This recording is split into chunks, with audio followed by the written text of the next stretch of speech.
एक बड़ी खबर हम आपको बता दें कि किस तरह से अब उत्तराखंड में भी अब चुनाव होने हैं और इसको लेकर 8 बजे का समय रखा गया है। तो देवभूमि का महासंग्राम आज है और उत्तराखंड की सभी 70 सीटों पर आज मतदान होना है। इसके लिए विधानसभा चुनाव को लेकर अब तैयारी भी पूरी कर ली जा चुकी है। अब से कुछ देर में वोटिंग शुरू होने वाली है और देवभूमि के मतदाता उम्मीदवारों की किस्मत का फैसला करेंगे।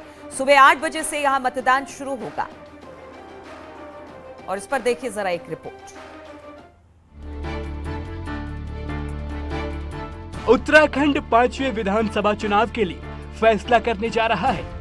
हर सीट पर अलग लड़ाई है, रोमांचक समीकरण है और बड़े चेहरों की टक्कर है। आम आदमी पार्टी की चुनावी मैदान में आने से कई सीटों पर तो त्रिकोणीय मुकाबला भी देखने को मिल रहा है।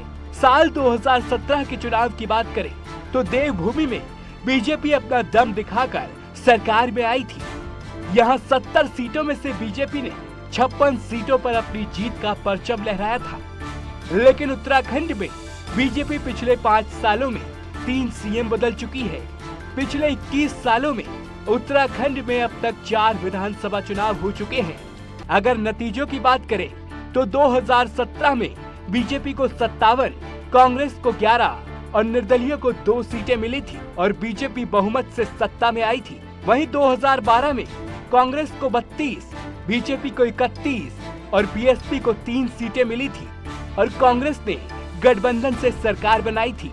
2007 में बीजेपी को 35, कांग्रेस को 21, यूकेडी को 3 और निर्दलीय को भी 3 सीटें मिली थी। इसके बाद बीजेपी ने गठबंधन कर सरकार बनाई। अगर साल 2002 के विधानसभा चुनाव की बात करें तो कांग्रेस ने 36 सीटें जीतकर बहुमत हासिल किया था, तो वहीं बीजेपी को 19 और यूकेडी को 4 सीटें मिली थी। यानी अब तक 4 चुनावों में 2 बार बाजी बीजेपी ने तो 2 बार कांग्रेस ने मारी है। अब 5वें विधानसभा चुनाव में टक्कर कांटे की है और बीजेपी कांग्रेस ने पूरी ताकत लगा डाली है। हालांकि उत्तराखंड में एक सरकार को देवभूमि के लोगों ने एक सरकार को अभी तक लगातार 2 मौके नहीं दिए हैं, लेकिन इस बार बीजेपी मिथक तोड़ने के लिए पूरा दम लगा चुकी है। तो वही चुनाव आयोग ने लोकतंत्र के पर्व को शांतिपूर्ण तरीके से मनाने की पूरी तैयारी कर ली है। सोमवार शाम तक उत्तराखंड में उम्मीदवारों की किस्मत का फैसला जनता ईवीएम में कैद कर देगी। इसके लिए निर्वाचन आयोग की ओर से पोलिंग पार्टियों की रवानगी उनके बूथों तक कर दी गई। राज्य के सभी 13 जिलों के लिए 11,447 बूथों पर वोट पड़ेंगे। 8,624 मतदान केंद्र बनाए गए हैं, जिसमें 156 मॉडल बूथ होंगे।